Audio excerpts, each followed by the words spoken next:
Welcome to this explainer. Today, we're doing something wild.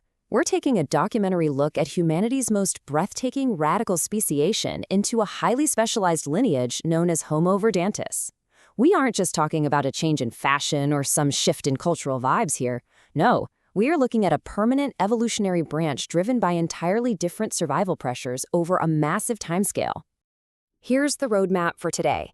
We'll start with the Great Evolutionary Divergence, check out the anatomy of Homo verdantis and their ecological sensors, jump into deep time at year 10,000 to see the lymphatic purge, and finish up with how they became a totally separate species.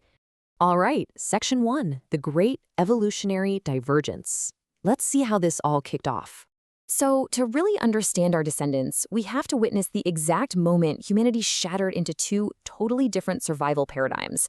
One path, the Solarpunk lineage, decided to seek harmony, answering the crisis of a changing ecosystem by re-engineering their actual biology to integrate with the planet. The other path, the Cyberpunks, went the exact opposite direction. They retreated into toxic megacities and started replacing the organic body with cold steel and synthetics. Today, we're focusing entirely on that first, biological path. Moving to Section 2, Anatomy of Homo verdantis. Think about human history. We've basically survived by dominating our environment, right? Well, Homo verdantis flipped the script. They evolved into what we call apex mutualists. This redefines our species completely. It means they sit at the top of the food chain, not by conquering, but through total harmonious collaboration with nature. They didn't build machines to fix the world, they literally altered themselves to become its ultimate partners. You can see this in every ounce of their biology. They've got these lean, athletic frames with a ton of melanin diversity. But here's the crazy part.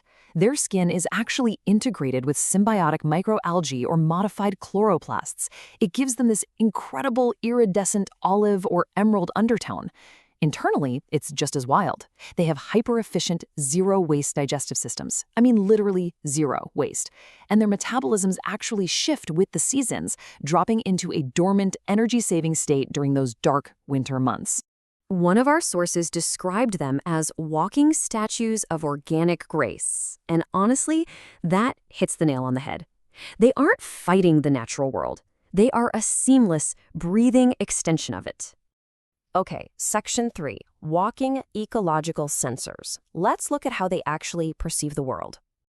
You know how sometimes you can just feel a chill in the air or smell the rain coming? Imagine taking that and dialing it up to 1,000. Homo verdantis functions as a living, breathing ecological sensor. They don't just exist in an environment, their hypersensitive olfactory and auditory senses mean they are constantly reading it like an open book. Their survival literally depends on listening to the earth instead of shouting over it. Just look at this breakdown.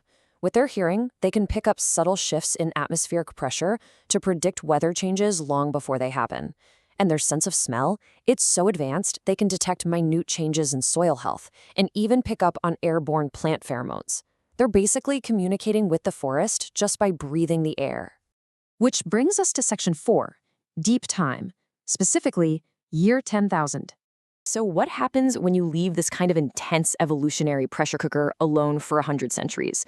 Fast forward exactly 10 millennia of absolute isolation, and the physical changes are just staggering. Their internal chemistry is now closer to a forest than a human city. By year 10,000, those skin chloroplasts have evolved into dermal layers packed with engineered chlorophyll and hyperdense melanin. They can actually perform supplemental dermal photosynthesis. Imagine skipping a heavy lunch break because you can quite literally eat the sunlight. If it's a sunny day, they can just kick back in the light and recharge. Because of this, their whole society, their active hours, the whole shebang, it's all perfectly synced to the movement of the sun across the sky. Next up, Section 5, the lymphatic purge. Now, even apex mutualists have to deal with the toxic leftovers of our ancient industrial world. And this right here is an absolutely jaw-dropping adaptation. They don't use artificial air filters. Instead, their hyper-developed lymphatic system performs the lymphatic purge. Step 1, they inhale environmental toxins and heavy metals. Step 2, their lymphatic system completely isolates those heavy metals internally. And Step 3, they safely sweat out the neutralized toxins. A Homo verdantis can literally stroll through a ruined 20th century industrial zone and naturally clean the environment just by breathing and sweating. Finally, Section 6, a totally separate species, Let's compare them back to their long-lost cousins. To really grasp the sheer scale of this evolution, we have to look across this vast expanse of time. We started at year 0, with one unified species facing environmental collapse. Then, the Great Divergence hits around year 1000.